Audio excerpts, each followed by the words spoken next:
أهلاً بكل مواليد برج الجدي، سواء كنت شمس أو طالع أو حتى قمر في البرج ده. استعدوا، لأننا داخلين على شهر نقدر نسميه نقطة التحول الحقيقية. إحنا دلوقتي في بداية السنة الفلكية بجد، والكون كله بيتحرك بسرعة الصاروخ. مفيش كوكب واحد راجع لورا، الكل ماشي دايركت لقدام. وده معناه إن حالة الطاقة المحبوسة أو البطء اللي حسينا بيه في مارس خلاص انتهت، ودلوقتي وقت الجري والنتائج السريعة. بص يا جدي، الشهر بيبدأ معاك يوم 2 أبريل بحدث في غاية الأهمية، وهو القمر المكتمل في بيتك العاشر. البيت ده هو أعلى نقطة في خريطتك. لما يكتمل القمر هنا، ده معناه إن في نتائج لمجهودات قديمة هتبدأ تظهر.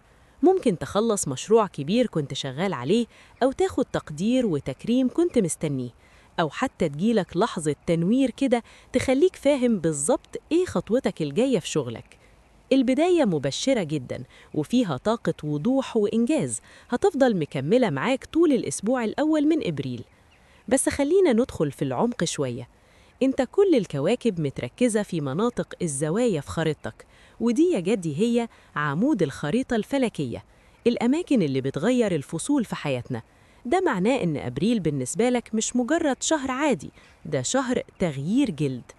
التركيز الأكبر والزحمة كلها موجودة في بيتك الرابع، بيت العيلة، السكن والحياة الشخصية.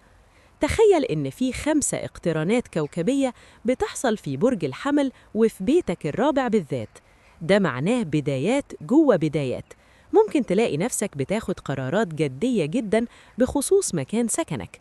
ممكن تقرر تنقل بيت جديد، تبدأ تجديدات وديكورات في بيتك الحالي، أو حتى تحط قوانين جديدة للتعامل مع الناس اللي عايشين معاك.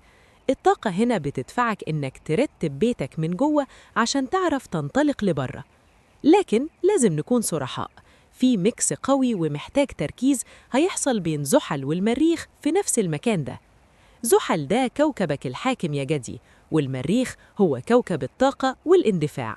لما يقربوا من بعض، وده بيحصل مرة كل سنتين، بيخلقوا حالة من التحدي الجاد.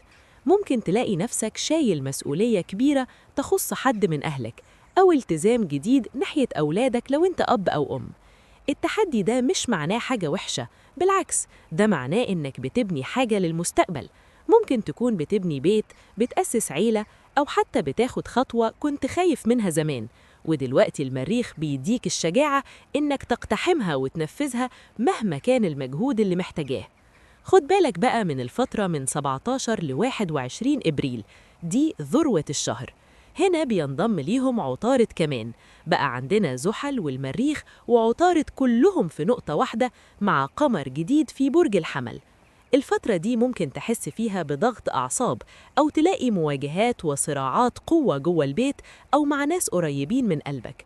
ممكن حاجة في البيت تعطل وتحتاج تصليح فوري، أو تسمع كلام يضايقك يخليك تنفجر عشان تتحرك وتغير وضع مش عاجبك.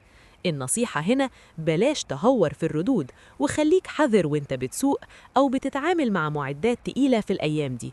الجميل في الموضوع إن الجدي ملك السيطرة على النفس، وانت هتعرف تستغل الضغط ده. وعلى سيرة الأحسن، خليني أطمنك إنك مش لوحدك في المعمعة دي. كوكب الحظ المشتري موجود في بيتك السابع، بيت الشراكات والارتباط. ده معناه إن في دعم كبير جايلك من طرف تاني.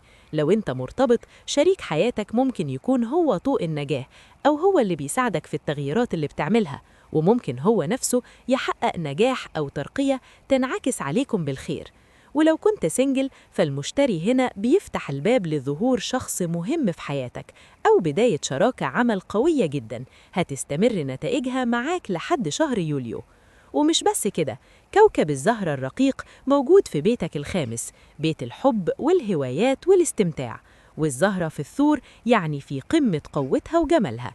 ده معناه إن رغم ضغوط البيت والمسؤوليات، عندك ملاذ آمن، ممكن تعيش قصة حب جديدة، أو تستمتع بهواية بتحبها، أو حتى تقضي وقت ممتع مع أولادك. استغل الطاقة دي عشان تشحن بطاريتك. دلوقتي بقى لازم نفتح سيرة أورانوس. الكوكب ده هينقل لبرج الجوزاء، وهيقعد هناك 7 سنين. بالنسبة لك يا جدي ده بيتحرك لبيتك السادس، بيت العمل اليومي والروتين والصحة. أورانوس هو كوكب الحرية والمفاجآت. في ال7 سنين اللي جايين حياتك اليومية مش هتكون روتينية أبداً. أورانوس عايز يحررك من أي شغلانة خانقاك أو أي ديون تعباك أو حتى عادات صحية عديمة ما بقتش تنفعك. ممكن تلاقي نفسك بتغير طريقتك في الشغل تماماً، بتدخل تكنولوجيا جديدة أو الذكاء الاصطناعي في مهامك اليومية. لو أنت شغال في وظيفة 9 ل5 مسجون فيها، أورانوس ممكن يزقك عشان تبدأ عملك الحر أو تدور على حاجة بتعبر عنك بجد. المهم إنك تكون مرن، لأن الخطط اللي هتحطها الصبح ممكن تتغير الظهر، وده مش فشل، ده تحديث لسيستم حياتك عشان يكون أسرع وأذكى. في النهاية يا جدي، أبريل هو شهر الشجاعة.